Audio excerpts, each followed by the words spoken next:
Hey everyone, Reviving Memories here, Nick and Ryan, and we are going to start a series of album reviews, and we're really excited about this, but we got to start it off right, and we wanted to do our favorite band, Coldplay, their album Ghost Stories, which was released in May of 2014, and it really impacted me and Nick pretty significantly in our time through high school. I think I was a sophomore. Yeah, and you were a junior, I believe. May 2014. I would have been you were. I was a freshman. No, yeah. Towards the end of it was the end of freshman year, Yeah, going so into sophomore year. Yeah. Yes, that's what it was. Nick, what were your first impressions of some of the singles that happened on this album? So Midnight came out and I was in class. Okay. Do you remember this? Midnight came out and I was in class, and so I remember hearing Midnight, and I probably listened to it 20 times. Oh, wow. And so I was listening to it over and over, and I was just not getting into it at all. I was like, This is just not good. What did it remind you of? Nothing I've ever heard before, probably. Really? So I don't know if that was the problem at that time when I wasn't too open-minded to new things. The synthy parts of it, I heard a lot of people comparing it. I think you remember Bon Iver, where we were comparing it to that, kind of, psychedelic feel. And, that's a fairly good artist. You should check him out. Yeah, and so I remember Magic was the second single. Right. Mm-hmm. And so Magic was definitely at the time I thought it was probably a step in the right direction towards a really grooving bass line and something where Guy Berryman took the lead and took it to new levels. Mm-hmm. It was definitely two different walks of Coldplay's journey in this album. Was the very psychedelic instrument and synth focused with really odd vocals, and then the more typical pop's standard line of Magic, where it got a little more groovy, a little bit more repetitive, but the high falsetto took the reins. I think everybody was expecting after Milo Zaloto a very poppy album, ridiculously poppy, and then it ended up they released Midnight, and it's right. What? Yeah. Nick, what were some of your highlight tracks from the album? Most definitely, and one that's probably my favorite Coldplay song right now at this moment is Always in My Head. It's quite a statement. Always in My Head is an unbelievable song. Lyrics, all of the instrumental that goes into it. And so another one that I've definitely grown fond of, and I didn't necessarily like until a couple years ago. I mean, I guess I didn't like it as much as I do now. Was Another's Arms.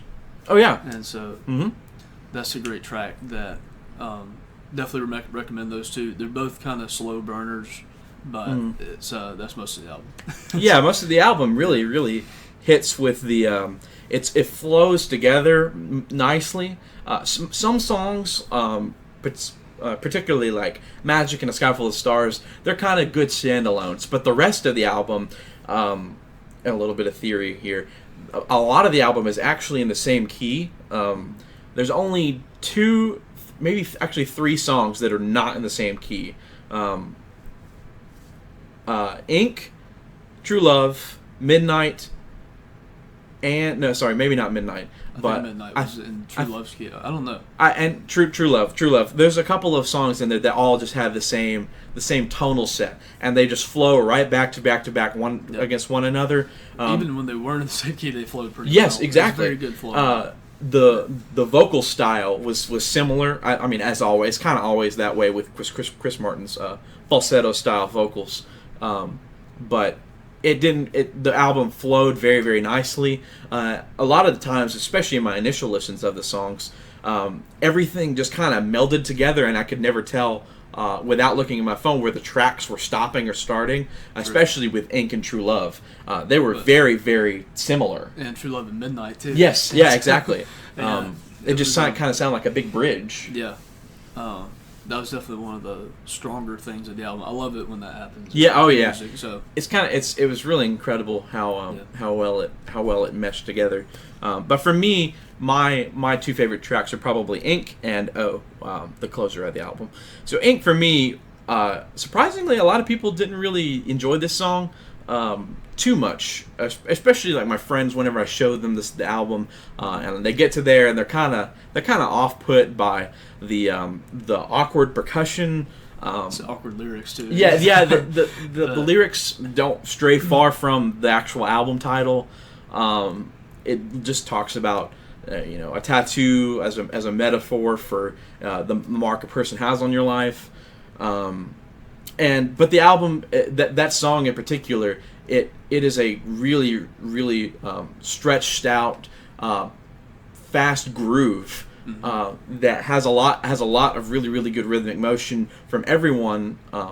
Especially the acoustic guitar part is arguably one of my favorites. It's pretty much a lead guitar part. Honestly, it's extremely good. And the ending of the song is that has a really really catchy riff. The do do do do do do do do do do do. I love that, and when they do it live, the crowd sings along with it. They do the do's too. It's really really hilarious. They don't play it live anymore, did they? No, I don't think they have. They have since the tour, but we don't know where they are anyway. Right. Yeah, kind of falling off the grid. Yeah. But O is also the closer. Extremely good track. I practiced it vigorously on the piano so that I could learn how to play it, because it was so gorgeous. And it's actually a hidden track. Yeah. You want to explain that a little bit? Yeah, I guess there's technically, yeah. I'm pretty sure that "Fly On" is the official name of the hidden track. Right. And so the hidden track is actually the first song. Yes. Which is weird. Yeah, Coldplay's that done is hidden weird. Tracks. We've done hidden tracks. It's just a music phenomenon. I don't know. It's kind of like an Easter egg, but in this case, the Easter egg is presented first. The hidden track comes at the beginning, so O Definitely for good reason. But right. O is the outro to the album. which is like 5 minutes later. And the coolest part of the album to me, whenever I wrote my paper on the album, I also made sure to include this. In the original album track listing, you'll notice that the O is like 9 minutes and like 20 seconds or something like that. There is a extremely long pause there in the music, which is super ambient. And in your first listens, you're like, did I not hit repeat or something? But the album is still playing with silence for the next 3 or so minutes, and it's honestly like a point of reflection between Fly On and O, and I thoroughly enjoyed it. However, that pause is not near as long in like Spotify's new renditions of the songs. That was a weird thing, but the funny thing is I've actually seen that pause played out in albums before and after this. One example is Kings of Leon. It's the last song. What's that last song? The Mechanical Bull before the end tracks. Tonight? No. Well, anyway, in that album there's a big pause, and really you can't. On Spotify you can skip it, of course. Right. That's what. Yeah. I guess before, and we can talk about that later. Before the age of streaming, there were some different ways that we listened to albums. Right, and, right. That's how we discovered this album. True. And you talk about iTunes First Listen. Yeah. So iTunes First Listen was a really, really cool feature that was originally a benefit of being a part of iTunes. I don't think that was a feature yet. But it was an addition. Like if you pre-ordered the album, or maybe even if you didn't pre-order the album. It was something. Something like it was just available as like a one-off listen over the entire album, 1 week before I believe the release of it, and so at that point there had been Magic, Midnight, and A Sky Full of Stars all released, all extremely good songs, and to hear everything flow together for the first time, that was like a real treat for us, and unfortunately with today's streaming platforms and the evolution of the way music is being distributed, that's no longer a thing, unfortunately. But it's not too big of a miss out. So that was just something it was very cool though. It was, I guess, brings nostalgia of that time, because I remember, like I said, sitting in class here at midnight, and I remember something about sitting very vividly. I remember sitting on bench outside of the baseball field Mm-hmm. at the place at the high school, and I listened through like most of the album, waiting on a Yeah. car ride or something. Yeah. And it's just amazing how you have those moments Yeah. in music that This album is Pretty extremely good Yeah. at placing you in time, at a moment in a song, and bringing you back to it every single time that you listen through. for sure. Um, I'm not sure that I've had an album that impacted me more than Right? Yeah. It's in that sense. Yeah. and it's very sentimental for both of us because we experienced a lot of good things and bad things while listening to this album throughout high school. Yeah. But we talked a lot about the pros of why we really enjoy most of the album. So let's talk about some of the things we didn't like as much. Nick, what do you think? Okay, so it's really hard for me to listen honestly to Oceans, the version on the album, and of course there's another live album of this album that was released in like December of that year, 2014, Which is also very good. and I honestly recommend that more. To be honest with you, I mean this is unbelievable, and anyway, Oceans had a very interesting vocal style that was, to me, almost too raw of a vocal style. Where, Very vulnerable. and I know the video shows, or something, maybe it's the live video that shows him sitting on a bench on a Los Angeles pier or something, and that's like the best representation of that song. Right. Is that it's literally, for the most part, just Chris Martin, and very very vulnerable. Right. And so a lot of that stuff in Oceans is, I think his vocals kind of suffer from that a little bit. His voice breaks occasionally, but in the grand scheme of the album, I think it actually benefits it in the long run, because it is supporting his overall like emotions in the album. Right. My complaint that I had at the beginning of the album, I initially did not like In Others' Arms very much. Yeah, it wasn't a favorite of mine until recently. So I can agree with that. The reason why in particular is because I thought the lyrics were very, very cheesy, to be honest with you. And then we grew up. And yeah, well, yeah, and then they kind of like got into reality a little bit, but In Others' Arms, like the way it's just kind of like this droning on and on thing. It just, whenever you can't relate to something, it became a little bit harder to like enjoy the track, but. Now, after everything we've been through, it's kind of really easy to experience some of that stuff, and so we grew attached to that kind of side of the tracks. And then I initially didn't also like A Sky Full of Stars because it really tried to shove the pop music Milo Xyloto into that kind of. Yeah, I mean, very honestly, I guess. more, but I love that track now. Like it is one of my favorite, most uplifting kind of tracks from them. And definitely basically the bridge at the end is awesome. Yes. The chord structure. Yes. The guitar, the electric guitar part. Yeah, Avicii, So, Rip Avicii. Yeah, seriously. I really miss that guy because he did a lot of good work. Really, really good work on that. Yeah. Much better than Timbaland did on the next album. And well, he did True Love too. So yeah. But anyways, so our final thoughts kind of go. It's you know a lot of how we feel about this album. It's really sentimental for us. It has a special place in our hearts.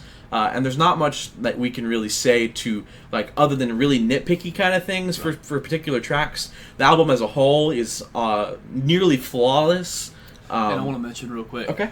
Don't forget to listen to the 3 bonus tracks that are Right. part of this album, which I forget about all the time. That are All Your Friends, Ghost Story, and a reprise of the hidden track, or the track at the end. Mm-hmm. Yeah, Absolutely. They are decent tracks. Yeah. I would only say decent because some of the music just feels kind of cobbled together a little bit. They are good tracks. Don't get me wrong, but they didn't feel like they had that same significance behind them that the actual album did. I just love like B-sides and then tracks, absolutely, yeah. Don't let that discourage you like, from listening to it. That's like not in music anymore. Right. It sucks. But. Yeah. So we're gonna go ahead and try and do some final verdicts. Nick, you want to go ahead and do it? We'll do our scale out of 5. Sure. So Go ahead and do what you want. Originally, I really like statistics, and so I kind of like looked at this album and I wanted to think about how I rated it out of 10. And originally, I gave it an 8.7 out of 10 out of an average of all the songs that I did. But I guess, in truth, with the sentimental value and all of that, I would definitely say it gets a 4.5 out of 5, or pretty much a 9 out of 10. Okay. It definitely is a solid album, and highly recommend it. Great. I want to mention this before I give mine. Nick and I were talking about this before, but how many times we've listened to this album? That's right. Before now, and not including how many times I'm going to listen to it going into the future. But Nick, go ahead and say probably about how many times you think you listened to it up to now in full. I want to say, and it came out 5 years ago, right, to this day almost, and so I probably want to say 300 times would be my best guess. I'm gonna have to go with about 800 times probably. This album was extremely easy to listen to because it's not very long at all. Right. Although in its original form, it actually has one of the longest Coldplay songs on any track, which was because of how the silence worked. We were definitely concerned at that. You're right. We were really excited for it, and then there was silence. Yeah, and then there was silence, and I was kind of confused at first. But my final verdict was probably going to be a 9.5 out of 10, which will go down to about a 9. We'll go down to a 4.75. So we just do the rank out of 10. So we'll just do it out of 10 from now on. I'll say not like a 4.75 out of 5 is my final verdict for this one. It carries so much sentimental value, but even if you take that away, the album is just good, wholehearted Coldplay. They really kind of infused the Milo pop style with a lot of their basic root, good melodic lines and lyrics that just come from the heart. Whether or not you can relate to it is one thing, but you can't deny that a lot of it is heartfelt. Very talented folks. And absolutely. And whether you love them or you hate them, this is an album that I think everyone can listen to, even if it's just bits and pieces, or hear the entire thing and understand what Chris Martin is trying to convey to us. And that is, something I still, even without listening to the album now, I know that when I turn on each of these songs, I have a lot of respect for Chris Martin. Absolutely. I know when I turn on these songs, it's gonna be a really, really, really good flashback. So that's it for this first album review with Reviving Memories. Nick and I will see you guys in the next album review. We don't know how often this will be or what will come next, but we will definitely play it by ear. So thank you guys, and we'll see you later. See you.